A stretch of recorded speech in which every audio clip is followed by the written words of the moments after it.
வணக்கம். திருப்பத்தூரில் ஆடி அமாவாசை தினத்தை முன்னிட்டு முத்துமாரியம்மன் ஆலயத்தில் குவிந்த பக்தர்களுக்கு அன்னதானம் வழங்கிய கோவில் நிர்வாகிகள். திருப்பத்தூர் மாவட்டம் திருப்பத்தூர் அடுத்த ராமாக்காபேட்டை காமராஜர் நகரில் பழமை வாய்ந்த பிரசித்தி பெற்ற முத்துமாரியம்மன் ஆலயம் செயல்பட்டு வருகிறது. தினம்தோறும் 100க்கும் மேற்பட்டோர் சுவாமி தரிசனம் செய்து வரும் நிலையில் ஆடி அமாவாசையை முன்னிட்டு முத்துமாரியம்மனுக்கு அபிஷேகம் செய்து சிறப்பு பூஜைகள் செய்து 500க்கும் மேற்பட்ட பக்தர்கள் கலந்து கொண்டு சுவாமி தரிசனம் செய்து அம்மனை வழிபட்டனர்.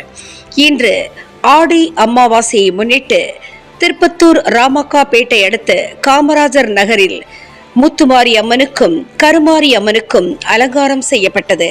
பின்னர் அனைவருக்கும் கோவில் நிர்வாகத்தின் சார்பில் 500க்கும் மேற்பட்ட பக்தர்களுக்கு அன்னதானமும் வழங்கப்பட்டது.